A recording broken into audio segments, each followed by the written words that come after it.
भारतीय संविधान की प्रस्तावना से दो शब्दों को हटाने की मांग हुई है। ये दो शब्द हैं सेकुलर और सोशलिस्ट, यानी धर्मनिरपेक्ष और समाजवादी। भाजपा के नेता और राज्यसभा के पूर्व सांसद सुब्रमण्यम स्वामी ने सुप्रीम कोर्ट में याचिका दायर कर संविधान की प्रस्तावना से समाजवादी और धर्मनिरपेक्ष शब्दों को हटाने की मांग की है।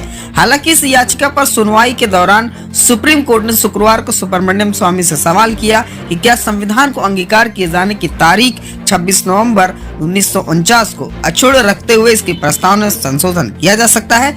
दरअसल सुप्रीम कोर्ट के जस्टिस राजीव खन्ना और जस्टिस दीपांकर दत्ता की पीठ ने राज्यसभा के पूर्व सदस्य सुब्रमण्यम स्वामी और वकील विष्णु शंकर जैन से यह सवाल किया, जिन्होंने संविधान की प्रस्तावना से समाजवादी यानी सोशलिस्ट और पंथ निरपेक्ष यानी धर्मनिरपेक्ष अर्थात सेकुलर शब्द को हटाने की अपील की है। जस्टिस दत्ता ने कहा कि अकादमिक उद्देश्य के लिए क्या प्रस्ताव जिसमें तारीख का उल्लेख है को अंगीकार करने के दिनांक में बदलाव किए बिना उसे बदला जा सकता है, अन्यथा हाँ, प्रस्ताव में संशोधन किए जा सकता है, उससे कोई समस्या नहीं है। अब इस मामले में समाजवादी पार्टी के राष्ट्रीय प्रवक्ता अनूप संडा ने कड़ा विरोध किया है। उन्होंने कहा, सुब्रमण्यम स्वामी राष्ट्रीय स्वयंसेवक संघ और भाजपा की विचारधारा के पुराने कार्यकर्ता हैं और सदैव से राष्ट्रीय स्वयंसेवक संघ और भाजपा समाजवाद की परिकल्पना और पंथनिरपेक्ष धर्मनिरपेक्ष राष्ट्र की परिकल्पना का विरोधी रहा है। उन्होंने आगे कहा कि यह लोग कई बार ऐसा प्रयास कर चुके हैं। उन्होंने आगे कहा कि मेरा ऐसा मानना है कि कई बार सरकार इस बारे में प्रयास कर चुकी है कि देश के संविधान की प्रस्तावना से पंथनिरपेक्ष और समाजवाद शब्द को तिरोहित कर दिया जाए।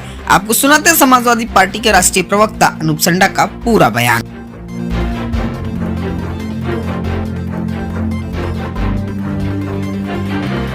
सुब्रमण्यम स्वामी जी राष्ट्रीय स्वयंसेवक संघ और भारतीय जनता पार्टी की विचारधारा के पुराने कार्यकर्ता हैं और भारतीय जनता पार्टी और राष्ट्रीय स्वयंसेवक संघ सदैव से समाजवाद की परिकल्पना का और एक पंथ निरपेक्ष धर्मनिरपेक्ष राष्ट्र की परिकल्पना का विरोधी रहा।